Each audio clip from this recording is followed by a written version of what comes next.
Tantangan dunia kesehatan semakin bertambah seiring dengan meningkatnya jumlah angka harapan hidup.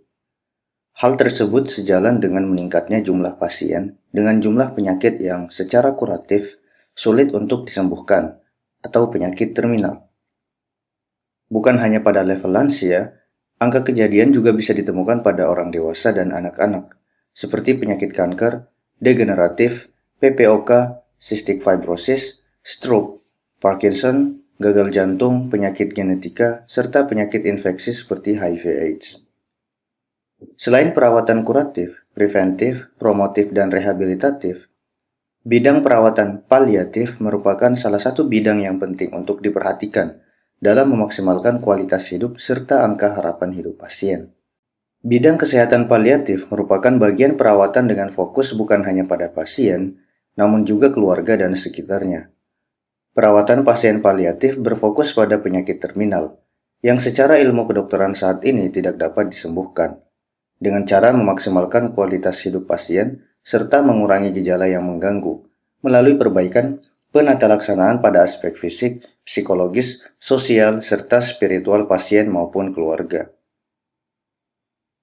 Dari nilai-nilai yang diperhatikan tersebut, yaitu fisik, psikologi, sosial, serta spiritual, dan didukung oleh semakin bertambahnya jumlah populasi dengan angka sakit yang tinggi di Indonesia, bahkan dikatakan sedang menghadapi triple burden, atau beban 3 kali lipat akibat penyakit infeksi yang bersifat new emerging atau re-emerging seperti COVID-19, penyakit menular, serta penyakit tidak menular. Oleh karena itu, selain perawatan kuratif, metode preventif promotif, serta upaya rehabilitatif, perawatan paliatif di Indonesia juga sangat dibutuhkan. Belum ada data spesifik terbaru mengenai berapa jumlah pelayanan paliatif yang ada di Indonesia, namun data terakhir menyebutkan bahwa jumlah rumah sakit yang menerapkan perawatan paliatif masih sangat sedikit, dengan hanya tercatat ada 5 atau 6 provinsi di Indonesia yang mampu memberikan pelayanan tersebut. Perawatan paliatif memberikan pendekatan kesehatan terpadu yang bersifat aktif dan menyeluruh, melalui pendekatan multidisiplin yang terintegrasi antara dokter, perawat, fisioterapis, petugas sosial, psikolog, ahli gizi, rohaniawan, relawan, serta profesi lain yang diperlukan. Sebagai dokter, spesialisasi yang berfokus bidang paliatif masih sangat kurang di Indonesia.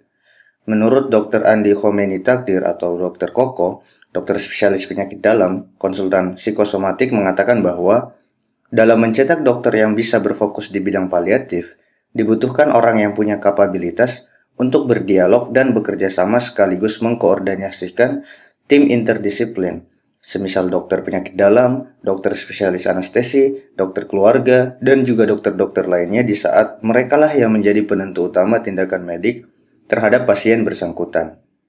Dilanjutkan juga, dalam bidang penyakit dalam, spesialisasi bidang psikosomatik merupakan salah satu spesialisasi yang berperan penting untuk perawatan paliatif pasien. Namun menurut data Perhimpunan Kedokteran Psikosomatik Indonesia atau PKPI, jumlah konsultannya terhitung sangat sedikit di Indonesia, yaitu per tahun 2022 hanya terdapat 13 dokter.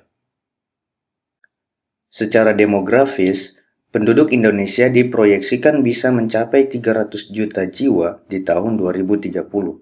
Hal tersebut akan menjadi tantangan di mana pertambahan jumlah penduduk jika tidak dikuatkan dalam hal preventif dan promotif kesehatan, maka bisa semakin menambah beban penyakit komorbid, seperti penyakit katastrofik jantung, gagal ginjal, kanker, stroke, sirosis, thalassemia, leukemia, dan hemofilia membutuhkan perawatan medis yang lama dan biaya tinggi. Dengan biaya yang begitu tinggi tersebut dalam hal kuratif, diharapkan dengan ditingkatkannya kemajuan paliatif, terutama dalam pendidikan dan penelitian, sehingga keluarga pasien dan tim kesehatan yang merawat bisa mendapatkan satu visi menuju langkah terapeutik yang efektif dan efisien.